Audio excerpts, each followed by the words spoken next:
નમસ્કાર મિત્રો, આજે આપણે ભારત સરકારની એક અગત્યની કંપની વિશે વાત કરવાની છે, જે ભારત સરકારના અવકાશ કાર્યક્રમ સાથે સંકળાયેલી છે, જે ઈસરોની એક્ટિવિટી સાથે સંકળાયેલી છે. અને એ કંપની એટલે અંતરિક્ષ નામની કંપની, બરાબર, જેને આપણે અંગ્રેજીમાં એન્ટ્રિક્સ અથવા અંતરિક્ષ તરીકે પણ ઓળખતા હોઈએ.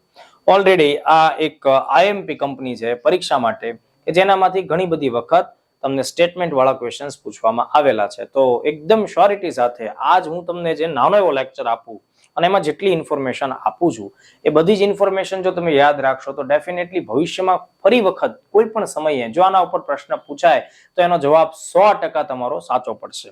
તો શરૂઆત કરીએ આપણી ચર્ચાઓની. મિત્રો, અંતરિક્ષ કંપની, બરાબર, અંતરિક્ષ જે નામ છે એટલે બ્રહ્માંડ થશે, બરાબર. અંતરિક્ષ એટલે બ્રહ્માંડ, એટલે કદાચ એના નામનો મિનિંગ થાય છે તો એ પણ આપણે ધ્યાનમાં રાખવાનું છે. અંતરિક્ષનો મતલબ થશે બ્રહ્માંડ.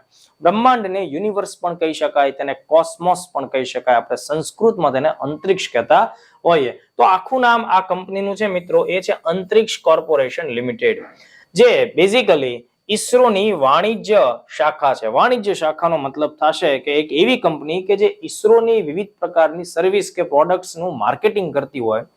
ઈસરો દ્વારા જે કંઈ પણ પ્રોડક્ટ્સ તૈયાર કરવામાં આવે છે, જે સેવાઓ ઉપલબ્ધ કરવામાં આવે છે, તેનું માર્કેટિંગ કરવાની સાથોસાથ તે વિદેશોમાં અન્ય સ્પેસ એજન્સીઓ, એ સરકારી હોઈ શકે અથવા ખાનગી સ્પેસ કંપનીઓ હોય, તો તેને એ પ્રોડક્ટ્સ કે સર્વિસ વેચતી પણ હોય. આ પ્રકારની એક અગત્યની વાણિજ્ય શાખા એટલે કોમર્શિયલ વિંગ કહી શકાય.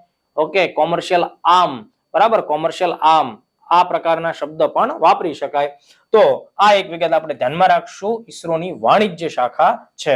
બીજું, અવકાશ વિભાગ છે એ એના દ્વારા અંતરિક્ષનો તમામ પ્રકારનો વહીવટ કરવામાં આવી રહ્યો છે. એટલે અંતરિક્ષનો જે કઈ વહીવટ છે એ ભારત સરકારનું ડિપાર્ટમેન્ટ ઓફ સ્પેસ દ્વારા થઈ રહ્યો છે, અવકાશ વિભાગ દ્વારા થઈ રહ્યો છે. મિત્રો, અવકાશ વિભાગ છે તેની રચના કે તેની સ્થાપના વર્ષ 1972 કરવામાં આવી હતી, જે વર્તમાન સમયમાં પ્રધાનમંત્રી કાર્યાલય હેઠળ કામ કરે છે. ઓકે, તો આ એક વિગત આપણા માટે ધ્યાનમાં રાખવા જેવી છે. ત્યારબાદ સૌથી પહેલી મહત્વની બાબત જે પરીક્ષા લક્ષી હોઈ શકે, જે તમને વારંવાર પૂછાય પણ છે, તે કે આ અંતરિક્ષની રચના ક્યારે કરવામાં આવી. તો યાદ રાખો, વર્ષ છે 1992 ને એક્ઝેક્ટલી એ તારીખ પણ જો તમારે ધ્યાનમાં રાખવી હોય તો એ છે 28મી સપ્ટેમ્બર. 28મી સપ્ટેમ્બર 1992 ના દિવસે આ કંપનીની રચના થઈ. મિત્રો, તેનું વડુ મથક પણ આપણે જાણવું જરૂરી બને છે, કારણ કે વડુ મથક છે એના રિગાર્ડિંગ પણ ક્વેશ્ચન આવી શકે. તો જે શહેરમાં ઈસરોનું મુખ્ય મથક છે એ જ કર્ણાટકનું બેંગલુરુ શહેર છે, તે આ અંતરિક્ષનું પણ વડુ મથક તરીકે કામ કરે છે. અને બીજી એક વાત કે જ્યારે આ કંપની રચાણી મિત્રો 1992માં, ત્યારે તે કંપની એક્ટ 1956 ની ધારાઓ મુજબ તેની રચના કરવામાં આવેલી છે. કંપની એક્ટ 1956 એની ધારાઓ મુજબ આ કંપનીની રચના કરવામાં આવેલી છે. બીજું એક ખાસ યાદ રાખો, વર્ષ 2008માં ભારત સરકારના મંત્રાલય દ્વારા તેને મિની રત્ન 1 નો, એટલે કે જે ખાસ સરકારી કંપનીઓ ચોક્કસ પ્રકારના ધારાધોરણો પ્રમાણે પ્રોફિટ મેકિંગ કરતી હોય, નફો બનાવતી હોય, તો તેને આપણે મિની રત્ન 1, મિની રત્ન 2, નવરત્ન, મહારત્ન આવી વિવિધ પ્રકારની શ્રેણીઓમાં વિભાજિત કરતા હોઈએ.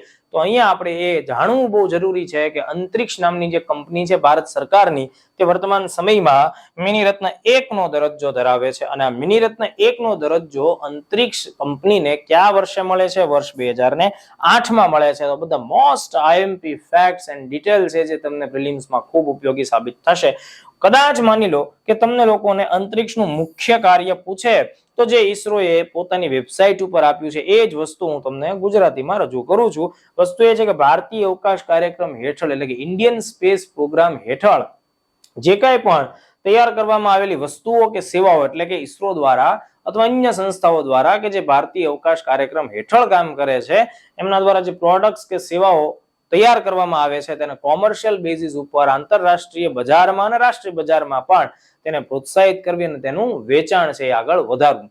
તો મિત્રો, આજનો આ લેક્ચર અંતરિક્ષ કંપની ઉપર છે અને જે કાંઈ પણ મેં તમને ડિટેલ આપી છે એ ખૂબ જ વેલ્યુએબલ છે. Thank you so much.